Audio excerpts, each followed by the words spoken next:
વેપારીને શીખવ્યો સબક। એક વેળાએ નારદજી ફરતા ફરતા વારાણસી નગરીમાં આવ્યા।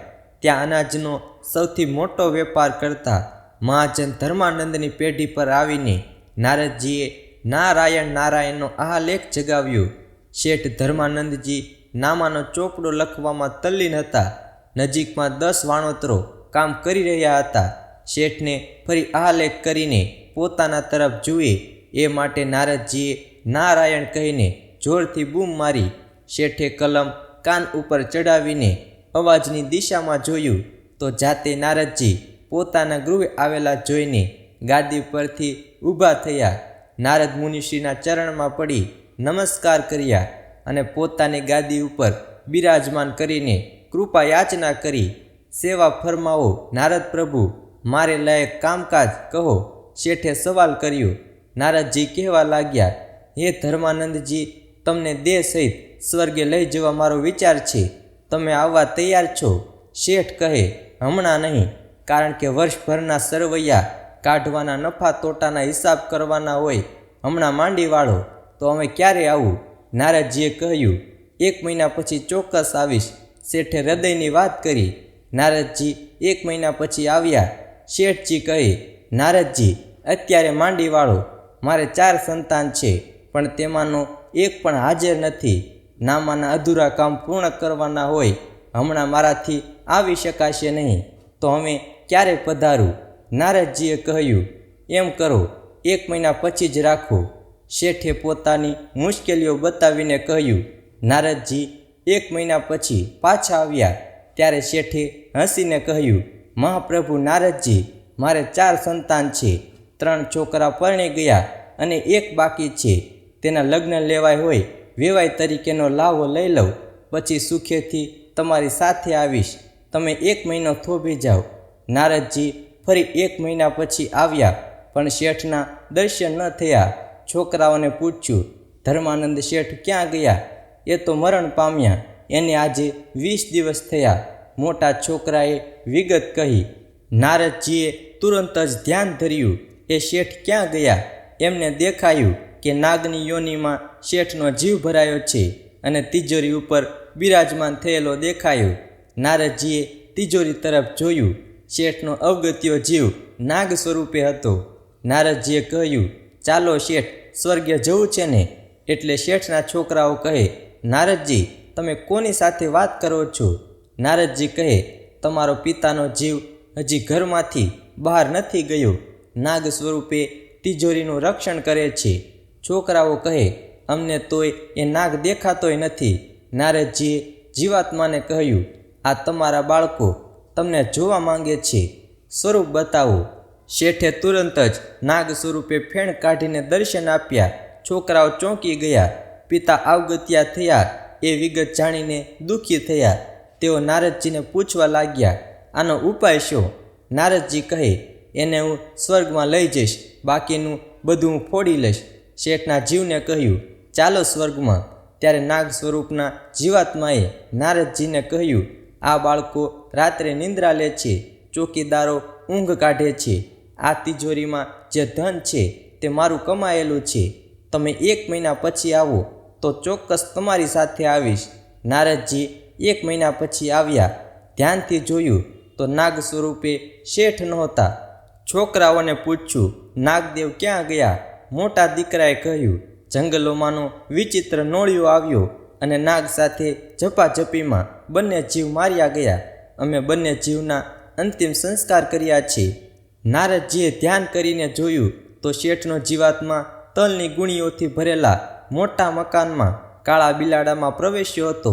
નારદજી તરત જ સ્થળે ગયા। શેઠના જીવને કહ્યું, ચાલો, તમને સ્વર્ગે લઈ જાઓ। બિલાડા સ્વરૂપે શેઠનો આત્મા બોલ્યો, નારદજી, આ છેલ્લો 1000 ગુણી તલનો સોદો મેં કરેલો, ઉંદર તલ ખાઈ જાય છે, માટે મારે બિલાડામાં પ્રવેશ કરવો પડ્યો। આ તલ વેચાઈ જાય કાં એનું તેલ બની જાય પછી જ તમારી સાથે આવીશ। તમે 1 મહિનાની મુદત આપો। નારદજી ચાલ્યા ગયા। 1 મહિના પછી આવ્યા। ધ્યાન કરીને જોયું તો કાળો બિલાડો નહોતો। આ માલ સાચવનાર ચોકીદારને પૂછ્યું, ભાઈ, પેલો કાળો બિલાડો ક્યાં ગયો? નોકર કહે, એ તો ગાડા તળે ચગદાઈ ગયો. નારદે ફરી ધ્યાન કર્યું તો શેઠને જીવાત્માએ એની માલિકીના ખેતરમાં કાળા બળદમાં પ્રવેશ કર્યો હતો. નારદજી ત્યાં પહોંચી ગયા અને કાળા બળદને ઉદ્દેશીને બોલ્યા, ચાલો, 1 મહિનો પૂરો થયો. શેઠનો જીવ કહે, નારદજી, હવે વરસાદનો સમય છે. મારા માલિકીના ખેતરમાં હળ ફરી જાય પછી જ તમારી સાથે આવીશ. તમે 1 મહિના પછી જ સ્વર્ગ જવાનું રાખો. નારદજી પાછા ગયા. 1 મહિના પછી આવ્યા. કાળો બળદ ક્યાં ગયો? ખેડૂત કહે, એક મોટો ફણીધર નાગ આવ્યો. એણે બળદના પગે દંશ ઉપર દંશ કર્યા, પણ બળદે એને પગે પગે છૂંદીને મારી નાખ્યો. ઝેર થકી બળદ પણ મૃત્યુ પામ્યો. એ બેઉ જીવને ખેતરના નાકા ઉપર દફનાવ્યા છે. શેઠનો જીવ આમ ને આમ અવગત્યા રૂપે ભટકતો રહ્યો. નારદજીએ ફરી ધ્યાન કર્યું તો ડુક્કર સ્વરૂપે એ શેઠનો જીવ એની હવેલીની આજુબાજુની ગટરમાં મોઢું મારી રહ્યો હતો. નારદજી ત્યાં ગયા અને શેઠના જીવાત્માને કહ્યું, ચાલો, સ્વર્ગે જવાનો સમય થઈ ગયો. ડુક્કર સ્વરૂપે શેઠનો જીવ નારદને પૂછે છે, તમે મને સ્વર્ગે લઈ જાઓ, ત્યાં શું ખાવાનું મળશે? નારદજી કહે, ત્યાં અમૃત પીવા મળશે. તો નથી આવું. આ જ પાણી મારે માટે કાફી છે. નારદજી ક્રોધ કરીને બોલ્યા, એ ડુક્કર, કેટલી વાર ફેરા ખાધા. મારા ઉપદેશ થકી ભલભલા તરી ગયા અને તારી ઉપર શબ્દની અસર કેમ નથી થતી? શેઠનો જીવ ડુક્કર સ્વરૂપે બોલે છે, નારદજી, હું કોઈ દિવસ કથામાં ગયો નથી, સંતના દર્શન કર્યા નથી, મંદિરે ગયો નથી. અરે, જિંદગીમાં પેલા દેવ કે દેવી, રામ કે કૃષ્ણ કોઈને યાદ કર્યા નથી. મેં ગીતા કે મહાભારત કે રામાયણ વાંચ્યા નથી. પૈસો જ મારો પરમેશ્વર હતો અને ગીતા એ જ મારા નામના ચોપડા હતા. એટલે તમારા કોઈ પણ શબ્દની મારા ઉપર અસર ન થાય એ સ્વાભાવિક છે. નારદજી કહે, ડુક્કર, હવે તને વધારે દુઃખ પડશે. હવે તું મને સામેથી કહેશે કે મને આ માયાજાળથી મુક્ત કરો. આજે હું જાઉં છું, પણ સમય મળતા પાછો આવીશ. ડુક્કરે ફરી ગટરમાં મોઢું મારી દીધું. નારદજી ચાલ્યા ગયા. 1 મહિના બાદ ફરીવાર નારદજીએ એ જ ગામમાં આવ્યા. ધ્યાન કરીને જોયું તો શેઠનો જીવ એક ઘોડામાં ભરાયો હતો. આ ઘોડો ભાડુતી ઘોડાગાડીમાં જોડાયેલો હતો. નારદજીએ જઈને કહ્યું, ચાલો શેઠ, સમય થઈ ગયો. ઘોડાના સ્વરૂપમાં શેઠનો જીવ રુદન કરવા લાગ્યો અને કહેવા લાગ્યો, નારદજી, આ મારો માલિક મને ચાબુકો મારે છે.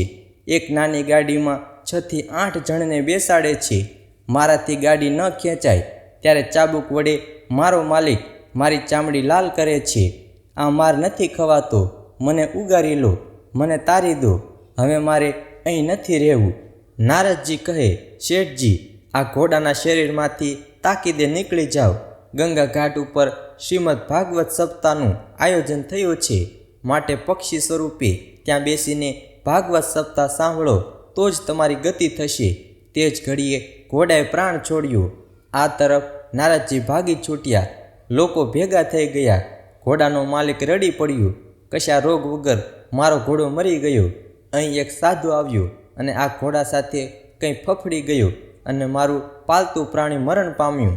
શેઠનો જીવ એક પોપટના શરીરમાં પ્રવેશ કરીને ભાગવત સપ્તાહ સાંભળવા પીપળાના વૃક્ષ ઉપર બેઠો. કથા શ્રવણ કરી ત્યારે શેઠ ધરમચંદની મુક્તિ થઈ. નારદજી એના જીવને સ્વર્ગે લઈ ગયા. માયાવી દુનિયાના ભૌતિક સાધનોમાં રહેલો જીવ અવગત્યો બને છે, ભટકે છે. તે માટે આ એક જ સરળ ઉપાય છે, શ્રીમદ ભાગવત પારાયણ. તો મિત્રો, તમને અમારો વિડીયો પસંદ આવ્યો હોય તો વિડીયોને લાઈક કરો, શેર કરો અને ચેનલને ખાસ સબસ્ક્રાઈબ કરવાનું ભૂલશો નહીં મિત્રો.